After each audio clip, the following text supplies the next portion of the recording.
Herkese merhaba, ben Belya, profesyonel dalış eğitmeniyim. Bugün sizlerle beraber son dönemde dalış saati alanların kafasını en çok karıştıran Suunto Ocean incelemesi yapacağız. Açıkçası şu anda öyle görülmese bile bence ilerleyen zamanlarda Suunto'nun amiral gemisi olarak bahsedeceğimiz bu saat özellikle son dalış dışı entegrasyonu ile beraber bayağı bir öne çıkıyor. Şimdi kutu açılımını beraber yapalım. Suunto Ocean'a geçmeden önce bu ekipmanın aynı zamanda son inceleme videomuzdaki Scuba Pro'nun White Edition regülatörünün sahibi olan kişiye çok teşekkür ederim. Buyurun birlikte inceleyelim. Evet, incelemeye geçmek için her şey hazır. Her zamanki gibi kolumda saatim. D5 var. Bununla beraber çok fazla kıyaslayacağımız şey var. Bugün bahsetmek istiyorum. Kulübümün tişörtünü giydim. 20. yılını kutladığı için de tişörtü giymek istedim. O zaman kulüp tişörtü D5. Hepimiz hazırız. Buyurun Suunto Ocean'ın incelemesine.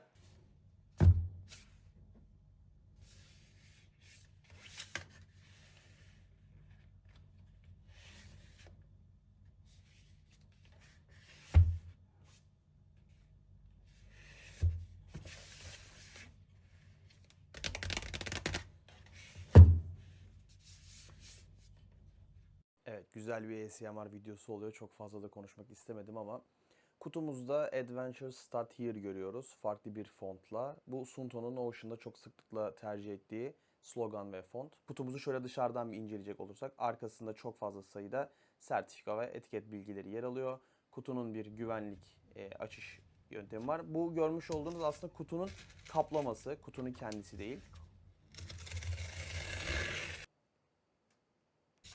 Kutuyu açtığımızda Suunto Ocean'ın asıl kutusuna ulaşıyoruz.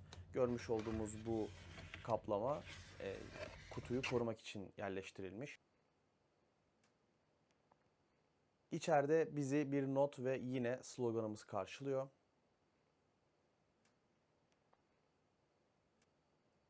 Şöyle bir garanti belgemiz var.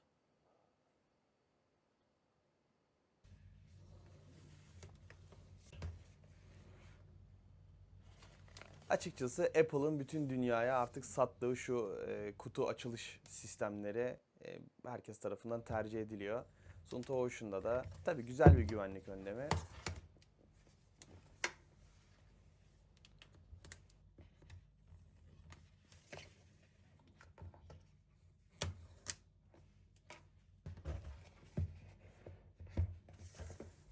Bu bantlardan kutuyu kurtardıktan sonra o klasik yine Apple'dan alıştığımız ağır açılışla kutuyu tamamen açıyoruz ve yine bizi burada Suunto Ocean şık bir şekilde karşılıyor.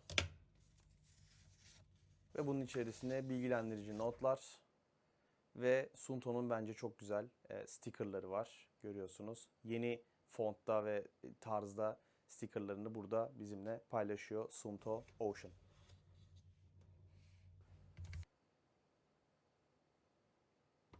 Kutumuzun kapağında, iç kısmında 3 bölüm yer alıyor. Bir tanesi saatin kadranına denk gelmesi için koruma. Diğeri kablolarının olduğu kutu. Bu kutumuzun içerisinde şarj portunu bulabiliyoruz.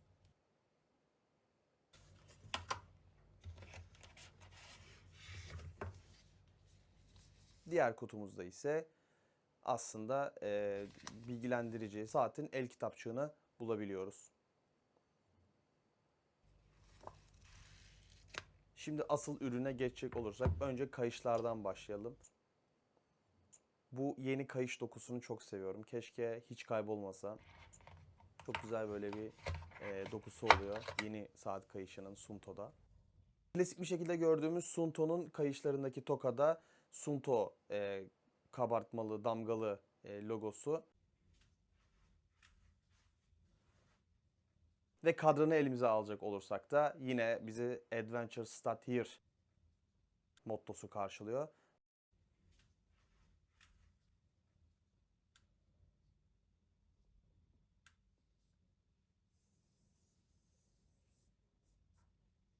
Saatin arkasına da şöyle bir bakalım. Altında kalp sensörü yer alıyor.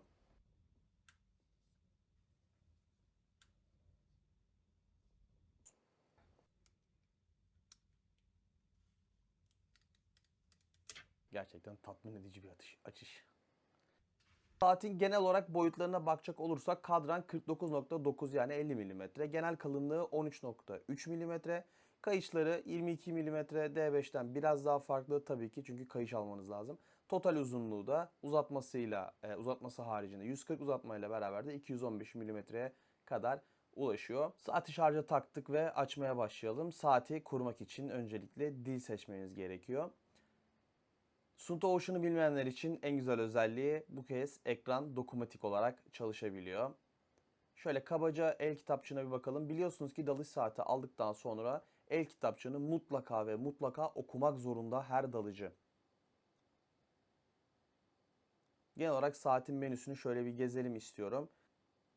Erişilebilirlikler var. Saatin diğer özellikleri, widgetları burada yer alıyor. Bunları birazdan göreceğiniz ekrandan değiştirebilir veya kişiselleştirebilirsiniz. Şu meşhur kalp ritmi takibi. Saatin orta tuşuna basılı tuttuğunuzda ise ayarlara gidiyorsunuz ki videonun devamında çok detaylı bununla ilgili bir bölüm hazırladım sizler için. İster dokunmatik ekranla ister tuşlarla menüde gezebilirsiniz. Ayarlar sekmesinde ise göreceğimiz sekmeler bunlar oluyor genel olarak. Uykuya kadar hazırlamışlar bu sefer. Görüyorsunuz antrenmanın içerisine girdiğinizde çok fazla kişiye özgü özelleştirilebilecek alanlar yer alıyor. Genel olarak kurcalıyorum aslında şu an sizin için bir şey yapmıyorum. Şöyle birlikte biraz inceleyelim. Tabii en güzel özelliği bu D5'e de vardı ama Suunto Ocean bu konuda çok fazla ilerleme kaydetmiş ve saat arayüzünü kişiselleştirebiliyorsunuz. Bu çok fazla seçenek var.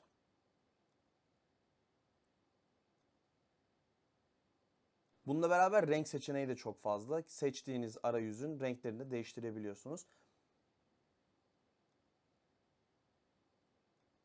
El feneri özelliği var. Ne kadar kullanılır, nerede kullanılır bilmiyorum ama işe yarar mı? Kesinlikle işe yarar bir yöntem. Şimdi Suunto Ocean'ın içerisinde yer alan sporlara bakalım. Biliyorsunuz ki Suunto Ocean, Suunto'nun artık bu Garmin'e ve Shearwater'a kafa tuttuğu, videonun başında söylediğim amiral gemisi saati.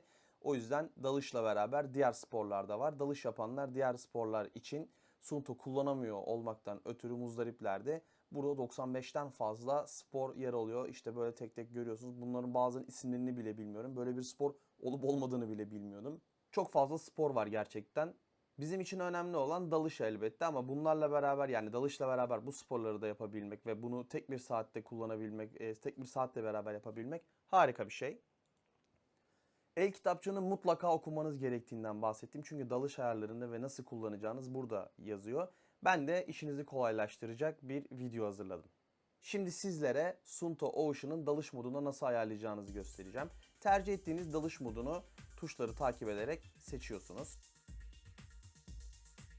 Predive ekranından dalış bilgilerinizi mutlaka kontrol edin. Dalış modları için dokunmatik ekranı veya alt tuşu kullanabilirsiniz. Gaz menüsünden gazları düzenleyebilir veya ekleyebilirsiniz. Gradyan faktörleri düzenleyerek güvenlik düzeyini ayarlayabilirsiniz. Düşük, orta veya yüksek muhafazakarlık ayarlarından birini seçin ve kendi özel değerlerinizi girebilirsiniz. Uygun gradyan faktörünüzü seçerken her zaman kişisel faktörlerinizi, dalış planınızı ve dalış eğitiminizi değerlendirin. İrtifa dalışından önce dekompresyon hesaplamaları için irtifa ayarını yapmanız gerekiyor. Deko profilinizi ve güvenlik beklemelerinizi tercihlerinize göre ayarlayabilirsiniz. Geri dönmek için orta tuşa basılı tutuyorsunuz. Belirlediğiniz derinliğe, tüp basıncına veya no deko limite ulaşınca haber verecek alarmları da kurabilirsiniz. Transmitter kullanıyorsanız bu ayarlardan bağlanabilirsiniz.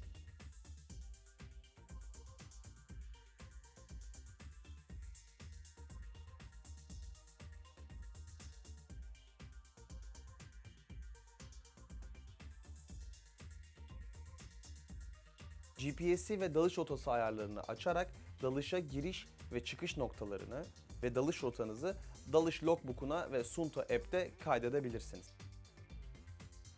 Geri dönmek için orta tuşa basılı tutun. Keskin GPS lokasyonu için suya girmeden önce GPS ikonunun yeşile dönmesini bekleyin. Orta düğmeye basarak dalış görünümlerine kaydırabilirsiniz. Alt tuşa basarak alt bölüm bilgilerini değiştirebilirsiniz. Suunto Ocean suya atladığınızda otomatik olarak 1.2 metreyi geçtiğinizde pre-dive ekranındayken veya herhangi bir saat ekranındayken dalış moduna geçecektir.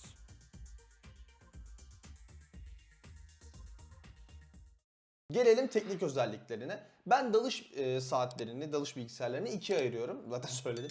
Dalış saatleri ve dalış bilgisayarları. Böyle kolunuzda bileğinize normal saat gibi takabildiğiniz, günlük hayatta kullanabildiğiniz, artık birçoğu akıllı saate evrilebiliyor, telefonunuza Bluetooth'la bağlanabiliyor. İşte dalış saati.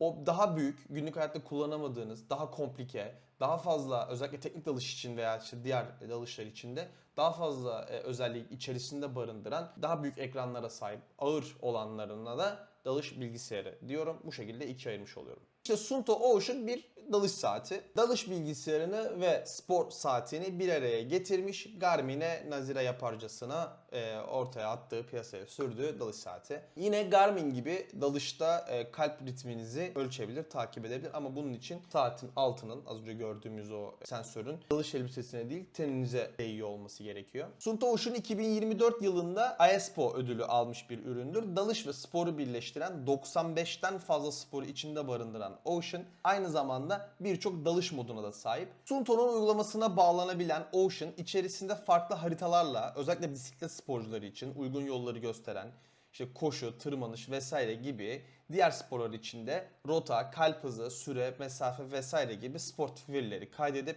bunları gösteren özelliklere sahip. Dalış olarak tek gaz, çoklu gaz ve serbest dalış modları var. Her dalış saati gibi Gauge modu da elbette mevcut. Siz sormadan söyleyeyim, dokunmatik ekranı su altında su üstündeki kadar net çalışıyor. Zaten bunu düşünmüşlerdir herhalde. Yine 1.2 metre derinliğe ulaştığında otomatik dalış moduna geçme özelliği de var. Transmitter kullanılabiliyor. Bülman 16GF algoritması yine bu cihazda da kullanılıyor. Derinlik ve süre alanları da standart özelliklerinden Suunto Ocean'ın. Sahip olunan tüm özellikleri en ince ayrıntısına kadar bulabileceğiniz linki de yine açıklama kısmına bıraktım. Tek gaz modunda hava veya nitroks ile yapacağınız dekompresyonsuz kafa dalışları için uygun olanlardır. Bir aktif 5 devre dışı gaz ve transmitter bağlantısı kullanılabilir modu var. Multi gazda yalnız devre dışı gazı aktif gazla birlikte hesaplayarak 5'e ulaştığınızdan emin olmanız gerekiyor. NX99'a kadar hava veya nitroks dalışlarınıza uygun birden fazla tüpün poduyla eşleşebilir. Serbest dalışta da iniş çıkış takibi birden fazla süre ve derinlik alarmı özelliğiyle geliyor yine standart olarak. Saatte yer alan tuşlara gelelim. Suunto Ocean'da yine 3 adet tuş bulunuyor. Bu Suunto'nun D5 modelinden sonra şu şekilde göstereyim.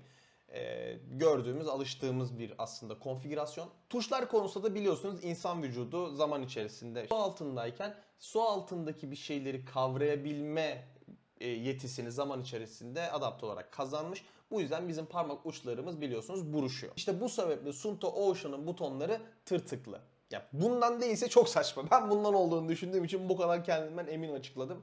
Herhalde ondandır. Sırayla tuşlara bakacak olursak dalış esnasında en üst tuş uzun basıldığında parlaklığı ayarlamanıza yardımcı olurken tek basışta gaz değişim menüsüne sizi ulaştırıyor. Ortadaki tuş ana ekranı değiştirmenize yardımcı olurken en alt tuş da pencereler arası geçişi tek basışla sağlarken uzun basarsanız da tuş kilidini devreye sokuyor veya çıkarıyor. Şimdi pre-dive ekranında neler görüyoruz? Burada 9 tane bizim için ifade var. Bir numara transmitter bağlantınız varsa ve aktifse görünüyor. 2 numara GPS sinyalinin ulaşılır olup olmadığını ifade ediyor. 3 numara kalp ritminizin takip edilip edilemediğini ifade ediyor. 4 numarada batarya durumunuz saat cinsinden gösteriyor. Burada transmitter bağlıysa tüpteki havayı gösteriyor. İlk kez görenler için eğer transmitter kullanıyorsanız böyle detaylı bir ölçüm alırsınız. Evet, doğru. 7 numarada aktif oksijen kısmi basıncını, 8 numarada da o dalış için erişilen maksimum derinliği ve 9 numarada da aktif olan dalış modunu görmüş oluruz. Dalış ekranında ise, ki kişiselleştirilebilir bir ekran bu, D5'te de gördüğümüz bir özellikti. Görmek istediğiniz özellikleri açıp kapatmanıza göre ekran değişebiliyor ama genel hatlarıyla çalışan halinde görmek adına en üstte derinlik, sol altta no deco limitiniz, sağda saniye saniye dalış süreniz ki ben galiba saniye görmeyi seviyorum özellikle beklemelerde. En altta da su sıcaklığını kabaca görüyorsunuz. Ek olarak ortadaki indeksler de size çıkış esnasındaki çıkış hızının hangi seviyede olduğunu, yani hızlı mı yavaş mı olup olmadığını gösteriyor. Bunlar dakikada 2, 4, 8, 10 metre hızında olup olmadığınızı, çerçevelenmiş kırmızı da çıkış hızınızın dakikada 10 metre değerini 5 saniye veya daha uzun bir süredir aşıyor olduğunuz anlamına geliyor. Dediğim gibi kişiselleştirebilirsiniz ekranınızı ama derece yerine işte maksimum derinlik, o şu an mevcut saat, şarj yüzdesi, tüpteki hava, tüketim hızının dakika bölü litre cinsinden, gaz zamanı, güvenlik beklemenizi, TTS bunu açıklayayım. Yüzey çıkış süresi, mevcut gazlar kullanılarak gerekli tüm dekompresyon duraklarını içerecek şekilde yüzeye çıkmanın dakika cinsinden verilmiş halidir. Mevcut işte oksijenin kısmi basıncı, maksimum derinlik, ortalama derinlik, gün batımına kalan süre, ayarladığınız gradient faktör ve o anda dönük olduğunuz pusula derecesini görebilirsiniz. Bayağı bir şey var yani. Daha da var da ben bittim yani. Algoritma ayarlarında da belirli dalış modu için dekompresyon algoritmanızı değiştirmenize olanak tanıyan seçenekler sunar. Gaz sekmesinde de oksijenin oranını ve işte PPO2'nuzu ayarlarını bunu orada yapabilirsiniz. Suunto Ocean'ın en çok merak edilen ve alameti farikası, reklamını da en çok gördüğümüz 3 boyutlu dalış haritası.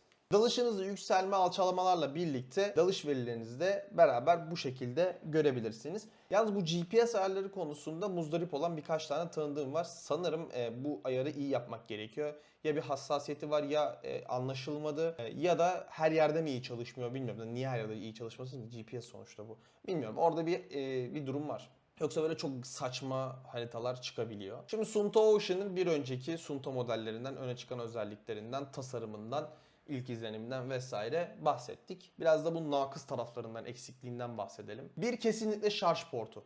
O kadar hafif ve plastik ki yani çok dandik. Saati şarja koydun ya ellemeyeceksin ki teması kesilmesin. Dock çok zayıf. Gerçekten çok zayıf. D5'te burada görüldüğü 2 tane çizgi var ya işte. Bunun normalde şarj kablosunda mıknatıs var. Mıknatıs o kadar kuvvetli yapışıyor ki mesela çantaya rastgele attığımda işte anahtar, termos, bilmem ne, şu bu ne varsa hepsini topluyor çıkarıyor. Ayırmak da mesela kolay olmuyordu. Bence bu sadece şarjın olup olmamasıyla alakalı bir şeydir. Hani düşmeye karşı bir güvenlik olarak da ekstra düşünülen veya düşünülmeyen bir adımdı yani aslında. Mesela saati düşürüyoruz. Yani düştüğünde mıknatıs o kadar kuvvetli tutuyordu ki kabloyu çekerek saati tekrar elinize alabiliyorsunuz. Bence güzeldi. Ha bir de şarj portu USB-A yani modern değil.